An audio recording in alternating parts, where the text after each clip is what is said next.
G'day Spurs fans, Paul Hotspur Hippie here, the only psychedelic soccer show on the internet, and we've had a little bit of football. The friendly ended up England 3, Bosnia-Herzegovina 0. So a bit of dosta for Bosnia and mi smo spremni for England.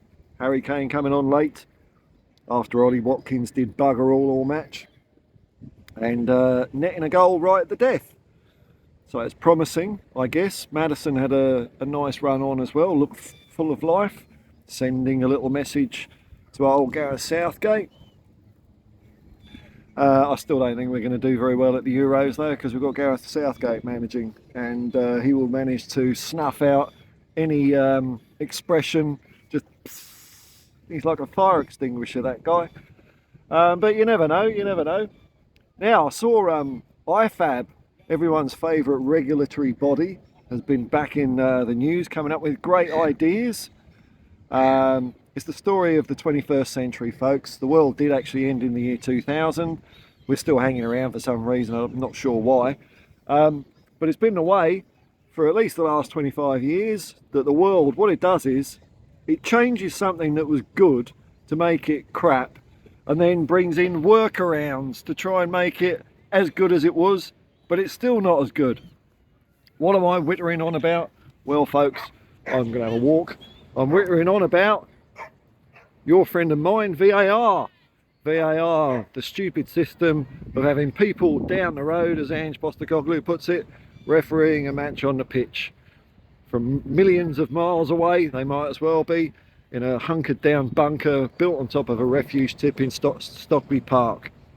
Now, the idea, and you'll love this one, is to get players and coaches involved with refereeing the game. I mean, it's bonkers, isn't it? Yep, they're going to bring in possibly a captain or coach's challenge. So I'm assuming this system will work the way that this workaround has been brought into other codes to fix up a crappy system that doesn't work as well as just a bloke on the pitch. Where I'm guessing each coach or team or captain will have one challenge. So VAR makes a decision and the coach can say, no, I'm not happy with that. I don't know what happens then though. Do they wheel in another bunch of people from the cupboard? Because they've already had a look at it. So I suppose they have a look at it twice. So instead of it taking 7 minutes for an offside decision, it could take a glorious 14 minutes. And then they still might get it wrong at the end of that. It's crazy. I've seen this system come in over the years into cricket, the challenge in that, and also rugby league. There's a captain's challenge, and I hate it. I hate it. I think it's ridiculous. I think it diminishes the authority of the umpire.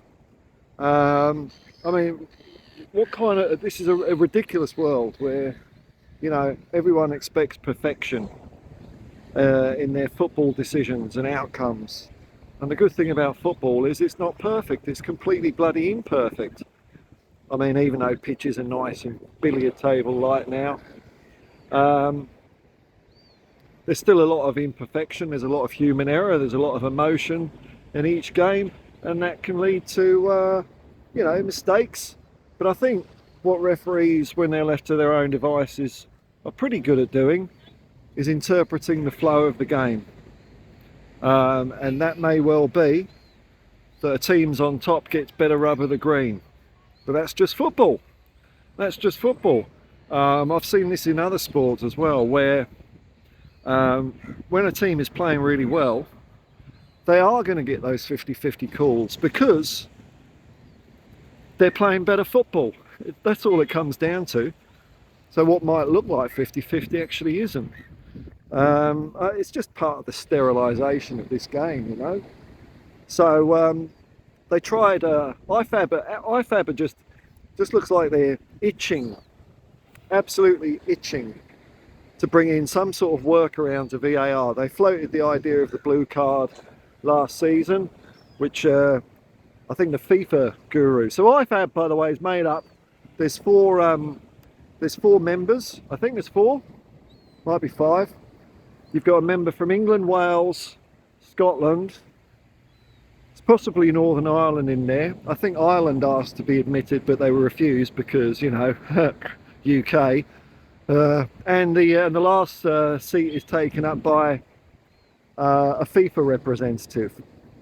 And it was the FIFA representative last year that said, no, we're not having blue cards at top level football. What a stupid idea. So we'll see what happens with this one. Like I say, it's a workaround. It's gaffer tape. The game was the game worked fine. What? If it wasn't working fine, if it was broke for the first 150 years, it wouldn't have become the biggest sport in the world. But apparently,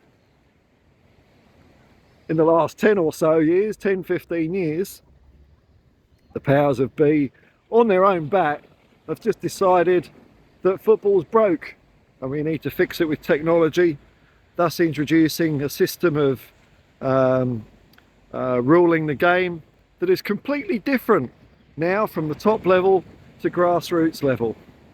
Completely different game, different feeling, different flow, different tempo, different momentum. My biggest grievance with VAR is it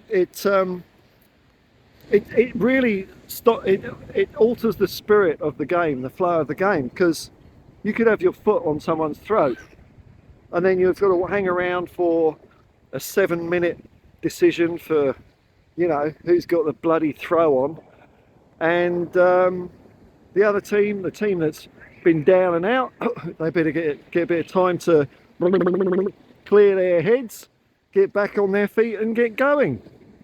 And that's not the way it used to be. It used to be, you know, there were great big momentum shifts during the game, but it was during the course of play.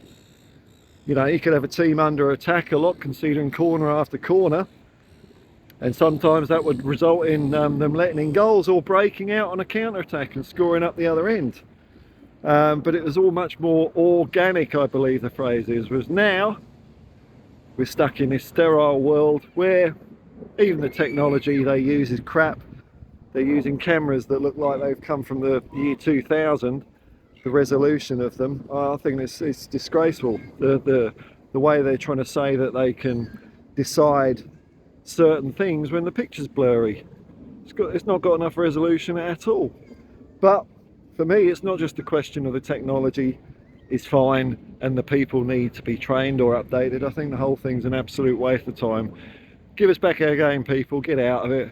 Stop all the technology companies taking their 2 cents worth, because I'm sure there's a few companies making a nice little quid out of this, and I'd rather see that go concession ticket holders or something like that. Put that money, take it away from VAR and put it back into grassroots sports, something like that. Anyway, that's my whinge for today. And Tottenham news, nothing really, is there? We might be signing Eze, we might be signing Tony. We'll see what happens when the window opens. Till next time, folks, peace and love, and come on you Spurs.